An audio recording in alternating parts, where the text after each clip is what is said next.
Yes. Can I help you? I guess so. Ready for Albia? Yeah, it's. I just had a. I don't even know if it's a question. Maybe I'm just trying to relay some information. Okay. She's in a meeting with the mayor right now. I understand. If you wanna hold for her, I can help you out. It's yeah, it's not even that much. This will just take a second. Go ahead. First of all, what is your position? My name's Armando. I think I talked. Are you Andre? Oh, okay, yeah, we've spoken on the phone in the past. Yeah, so good to meet you in person. Basically, the reason I just wanted to drop by is to let her know, because we had some past phone calls about this particular issue, is that this morning during the break of the meeting with the police union, the collective bargaining agreement, Yes, sir. I verified directly with the lawyer, Ms. Frith, Sylvia Frith. She told me directly that these meetings with the police union are subject to the Texas Open Meetings Act. So I just want to make Sylvia aware of that the law firm representing the city through Ms. Frith has told me directly today that there's no ambiguity, there's no mystery or questions. She told me that these meetings are subject to the Texas Open Meetings Act. Okay. Now, the reason I am making that very clear and why that's so important is because, for example, on a past phone call we had within the past couple weeks, I had asked you for a copy of the agenda for the first meeting. And then you said, okay, well, I'll track that down for you. A few days later, we got back on the phone. You said, oh, I'm sorry, sir, there's no agenda. Right. I sent you, what is it, the notice. The notice, right, but then I said, okay, well, where's the agenda? And then you were like, oh, I'm sorry, sir, but there's no agenda here. Now that's, I'm just calling it like I see it, but that's a violation. So, that's my opinion. Right. I'm no lawyer, but that's my opinion. Okay. Yeah. So- I'll let her know. She's the one that creates those agendas and the minutes and all that. So I'll let her know. Actually, let me stop you right there. That's another issue right there. And I don't know if this is a violation of law or whatever, but just so that we're clear, what you just said, that's also not entirely true, because the first notice, and there's other issues to discuss, but now that we're talking about notices, the first notice was actually not posted by a regular, just, civilian employee. It was actually posted by Lieutenant Valdez, which probably is, I don't see why that would be a problem, because she's also a city employee as a police officer. But, are you okay? It looks No, like, I'm fine. oh, okay. Yeah, it looked like you had allergies or something. So yeah, Lieutenant Valdez, she posted the first notice for the first meeting, which was on February 28th of this year. But that notice was not descriptive enough. It didn't, because there's laws about that where it has to specify certain things. It was very broad and ambiguous. So that was one issue with that notice. I also followed up with a phone call with Lieutenant Valdez, just so you know. I asked Lieutenant Valdez if she's ever taken Open Meetings Act training. She told me she has not. So that's just some information for you guys to know. So yeah, but the main thing is that as far as the Borquez law firm that represents the city is concerned, through what Ms. Frith just told me this morning, is that the Texas Open Meetings Act is triggered by these meetings with the police union and the city.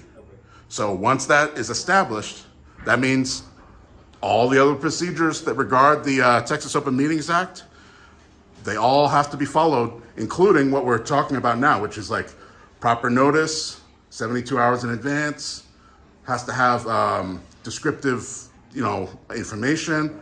It has to have an agenda, which, as we both know, for the first meeting, you were not able to provide me.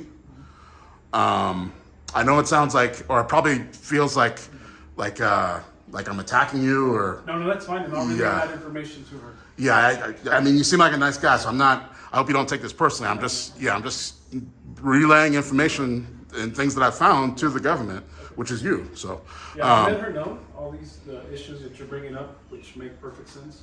And then she'll reach out to you. yeah, but I mean, she doesn't have to. She's a very busy woman. I know that. So, and this is not a 5-alarm fire. It's like I'm in the process of just collecting information in general. Okay. Just notifying us. Yeah, and I figured that this particular piece of information, the one I got from Ms. Frith this morning, this was so important. Like I've lived here approximately 16 years. This is the first time I've actually ever even walked in this building. And so this was so important. I wanted to walk down here myself and tell her myself. But actually, I'm glad she didn't come because I now got to meet you. Yeah, I'll relay that information to her, and then, like I said, we'll get on the ball with that. Well, and one last thing, I'm glad you say it that way, getting on the ball. I guess, because like I said, there's multiple issues to discuss here regarding what's going on with these meetings. I'm no lawyer or judge, but one thing I can tell you is one of the first things that needs to be addressed is if the Texas Open Meetings Act applies to these meetings, which the lawyer just told me this morning it does, then where is the city council at these meetings? Where is they have to have a quorum of the city council. That's one of the most basic meat and potatoes things. Like, to have a proper meeting under the Texas Open Meetings Act, you have to have the people that the government representatives that represent the people. That's what the Texas Open Meetings Act is all about. So that means you have to have a quorum, which is a certain amount of the city council at the meeting. Now, I did do some legal research trying to be an amateur lawyer, and I did find one provision. The lawyers can prove me right or wrong on this, but I'll communicate with you later, but I'll leave you with this short fact here, is that I did do some research that city councils can create something called a committee, which the committee is allowed to be members of just the executive branch, such as police officers or, administrative staff. Even though you're not elected, you can be an official committee on a particular subject, and then you can be an advisory committee, that's one type, or you can be a decision-making committee, which then has its own rules. So everything gets all complicated, but I'll just leave you with that, is that there is something in the law called, forming a committee, which I believe that's what is happening here.